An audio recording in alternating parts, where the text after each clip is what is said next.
No Man's Sky is about to have its biggest year in 2022. Hello Games just confirmed a Nintendo Switch re-release on October 7th. There's also the PSVR2 version coming either later this year or in early 2023. And we are about to get another major named update very soon. Like I'm talking the next few weeks, kind of soon, marking that the 20th free content update since the game launched 6 years ago. Also, a quick word from today's sponsor, Conquerors Blade. The new Season 12 called Helheim is up now with tons of new content and new powerful units. You'll get to experience several reworked fan-favorite maps starting this month, with more maps launching later in Season 12. The new season also adds multiple new units, like the 4-star Hurskars, who inspire their allies in combat by furiously charging into battle, or the 5-star Varangian Guards, an elite warrior squad that can switch between swords and shields or axes to defeat their enemies in combat. But the highlight of the new update is definitely the Battle Pass, which gives access to over 100 seasonal rewards, new hero attires, and legendary skins by simply completing its challenges. So totally check out Conquerors Blade using my links down below, and if you do that right now, you will also get a free 3-star Sons of Fenrir unit and a 7 days of premium game time. And I'll give another huge shout out to Conquerors Blade for sponsoring today's video. With that being said and done, let's begin with the Switch release and what this means for us. We got a few more trailers of how the game runs on the Switch, and so far it looks quite impressive. This is, by the way, coming from somebody who does own a Nintendo Switch but didn't play too much out of Breath of the Wild, so I really appreciate the fact that Hello Games now brings the game to a much wider audience with another major console release. In a brief article over at Eurogamer, Sean Murray mentioned that playing No Man's Sky on the Switch feels both completely natural and also improbable at the same time. End of quote. Totally an understatement, by the way, as the game can be quite resource heavy on max settings, despite how innocent it might look at a first glance. On the technical side, that has to do with the procedural generation which the game was built around, as Sean Murray mentions, which means the game relies on the power of the console to generate everything from planets, plants, creatures, and pretty much everything you see when you land your planet, and then some. So the question that remains is, what are we sacrificing to make all of this work? Well, we have new shots directly from the Switch port, and luckily they were filmed in the same locations as the ones played on the current platforms in some of the previous trailers. So we know that the Switch can play games up to 720p in portable mode and 1080p when docked, so that's already a huge chunk of performance saved up.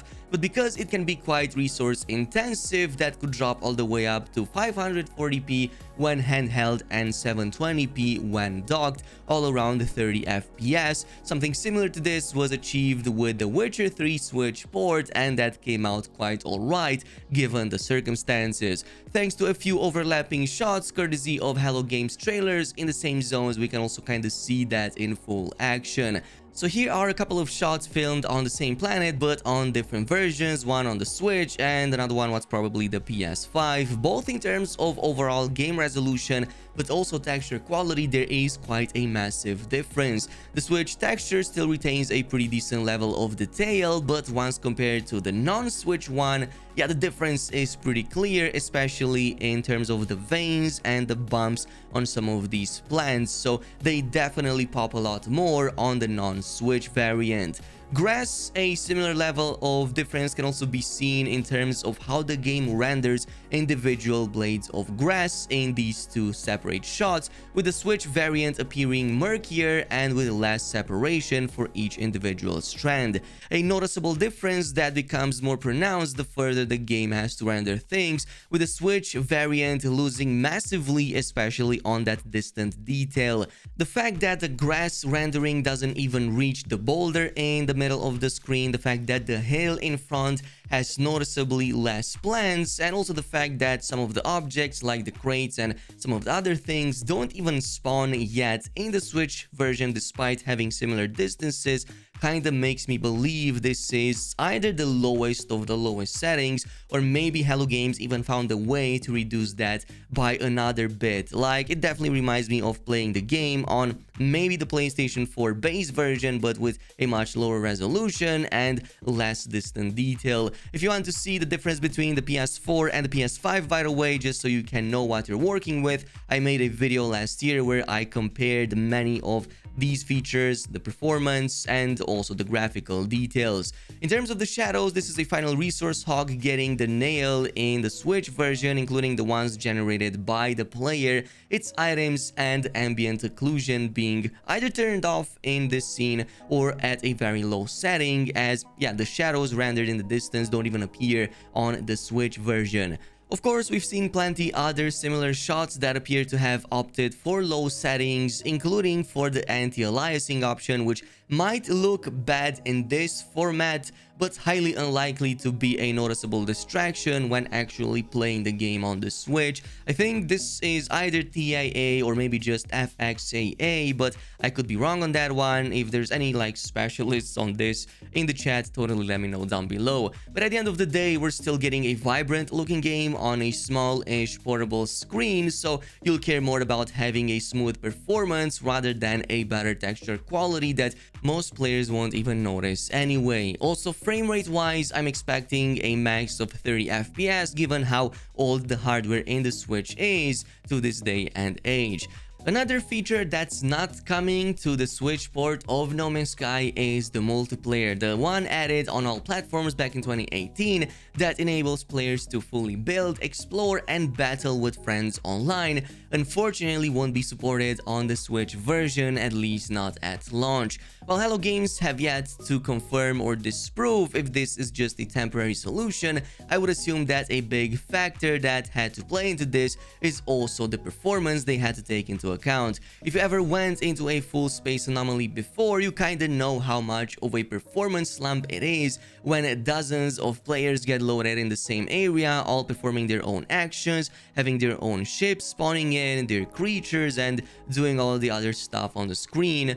Still, I don't think multiplayer will be gone for good from No Man's Sky Switch version. It's probably just temporary, but yeah, you can still enjoy the game fully offline, you get the full experience, and most players likely won't be too bothered about that, at least for the time being. Now, speaking of the relaunch, the other big news is that the game gets 2 new physical editions, one obviously for the Switch version, which Sean confirmed on Twitter that Nintendo will be the distributor of, so that's actually quite nice over there. And we're also getting a PS5 physical version that was lacking since the game re-released on the PS5. We only had a digital edition, so it's kind of nice to have that too.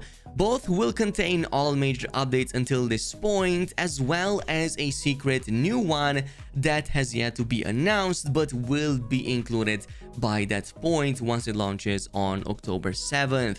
And this brings us to this secret 20th update that we are about to get. The game, of course, features 19 free updates up until this very day, including the latest one called Outlaws, and Sean already mentioned that we are just about to hit the 20th free content update sometimes very soon. That could actually mean we're about to get this in the next few weeks, kind of soon. It's likely going to be big again, kind of like how Outlaws was pretty big. It added some really awesome new types of ships, new ways of becoming a pirate, but this is the summer update, so I'm expecting a little bit more than just that. This is another named one, so totally expect new features, new possibilities, maybe even some reworks for previous existing ones. I'm still keeping hopes high for a 3D water update, but who knows, maybe they will be concentrating on something else. The current consensus is that this will follow after Expedition 7 is finished, which that would be in about 10 more days from the filming of this video, so not that much to go. Totally let me know down below what are your predictions for this next update. Do you expect it in the next couple of weeks? Do you think it's going to drop in July, or do you think it's going to come much later? And I would also like to know what new content or feature would you like to see in it. Thank you so much for watching, and I'll see you guys in the next video.